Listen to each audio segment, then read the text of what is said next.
नमस्कार, आप देख रहे हैं इंडिया ट्रूथ और मैं हूं सुल्तान आपके साथ। चुनाव है, देश में बहार है, यानी कि आम चुनाव होने वाला है, लोकसभा चुनाव। इस हफ्ते चुनाव आयोग की घोषणा कर सकता है। सारी मीटिंगें पूरी हो चुकी हैं, चुनाव आयोग की दौरे हो चुके हैं। कभी भी चुनावी तारीखों का ऐलान हो सकता है और विपक्षी दल हो चाहे सत्ता पक्ष हो, सब ने कमर कस ली है। दिल्ली की सबसे पुरानी लोकसभा में खड़ा हूं, यानी कि चांदनी चौक लोकसभा।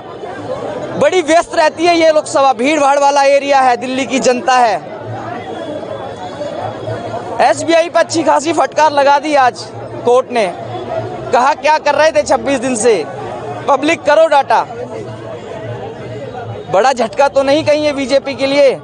देखिए, सबसे पहले मैं आपका यूपी का Shadab social activist and influencer. मैं दिल्ली के आज सबसे पुरानी लोकसभा क्षेत्र में खड़ा हूं और जैसा कि आपने कहा इलेक्टोरल बॉन्ड ने ऐसी है जो कोर्ट ने लगा दी है रोक। बट ये इस बार तो चुनावी दौरा जो चल रहा है, दिल्ली की लोकसभा सीटें 7 है। केजरीवाल अभी आपने देखा होगा महिलाओं के लिए 1000 रुपए देने का काम कर रहा है। उसने पंजाब में बोला था कि मैं 1000 रुपए महिलाओं को दूंगा। और दिल्ली की जनता इस बार महिलाएं या हमारी 18 साल से प्लस की लड़कियां वो समझ चुकी है अपना 1000 रुपए में वोट नहीं बेचेंगी। इस बार जो भारतीय जनता पार्टी की में से 7 लोकसभा सीटें हैं और 7 इस बार भारतीय जनता पार्टी की झोली में जा रही है। झोली में तो जा रही है, लेकिन कैसे जा रही है? टफ नहीं है, कांग्रेस और आम आदमी साथ लड़ रही है। टफ कैसी बात कर रहे हो पत्रकार महोदय? ये तो एक तरफा चुनाव है, इस बार देख देना एक तरफा वोट पड़ेगा है ना। और जनता का जनाधार मिलना उसमें मुश्किल है ना। जो 70 साल में काम नहीं हो पाया वो मात्र 9 साल के कार्यकाल में प्रधानमंत्री मोदी जी ने करके दिखा दिया।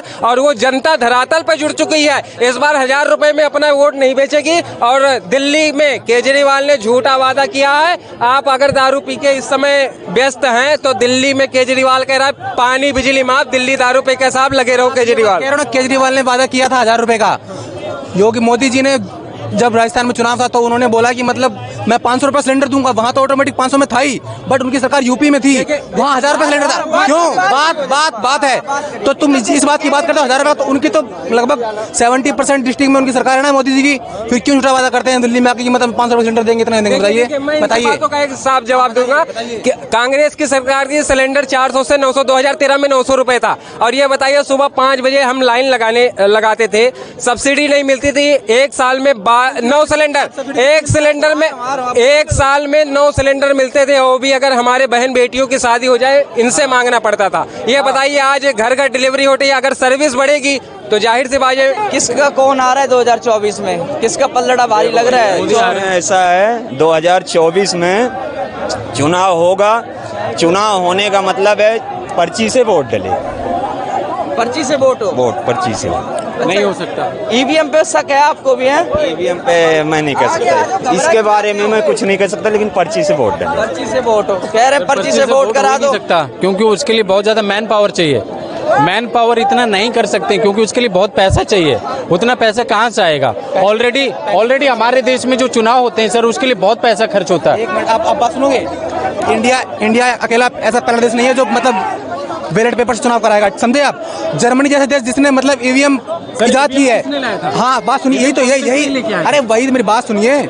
जर्मनी जैसा देश जो खुद ईवीएम मतलब बनाने के बाद अपने देश में ईवीएम बैन कर रखी, किस लिए कर रखी है? उसे पता है इसमें मतलब चुनाव आयोग ने ये चैलेंज किया था कि अगर हैक कर सकते हो तो मैं कोई भी आके हैक करके दिखाओ, मैं चैलेंज कर रहा हूँ। कोई नहीं गए, किसी के अंदर इतनी हिम्मत नहीं है कि कोई हैक करके दिखा दे। अब आप बताओ कि सिर्फ सवाल खड़े करना ये कहाँ से लाजिम है? अगर आपको सवाल खड़े करना है तो आप करते रहो, लेकिन अगर आपको प्रूफ करना है तो आप हैक करके दिखाओ। अच्छे से अच्छा टेक्नीशियन लेके जाओ। एक साबित तो करना पड़ेगा ना। अगर मैं आप पे कोई आरोप लगा रहा हूँ, कोर्ट में जाऊंगा तो साबित करना पड़ेगा, तभी तो उसमें कुछ बदलाव होगा। साबित नहीं कर पाते हो, बिना तथ्यों के अगर आरोप लगा रहे हो किसी चीज उसको साबित तो कर दो। आप भी मतलब रिपोर्टर हो, आप घूमते हो, जब भी देश में वोटिंग होती है कहीं ना कहीं ईवीएम जरूर कहीं ना कहीं पकड़ी जाती है। आपने देखा है ना? नहीं पकड़ी गई। क्या आप बात कर रहे हो? इनको बताइए, आप इनको समझाइए। पकड़ी चीज बताइए मेरे को। कर्नाटक, कुछ राज्य में आपको गिनाता हूँ, कर्नाटक, हिमाचल, दिल्ली, पंजाब, केरल, क्या हो जाता है? यहाँ भी तो ईवीएम ही है, उसी ईवीएम से वोट होता है। इसीलिए मैंने वहाँ का युवा जागरूक है, वहाँ का युवा ऐसी छोटी मोटी गलतियां होने ही नहीं देता है ना। बात अब तो ये है। अब आप कह रहे हो ईवीएम हैक हो जाती है, युवा जागरूक। अब ईवीएम हैक से क्या मतलब है युवा का?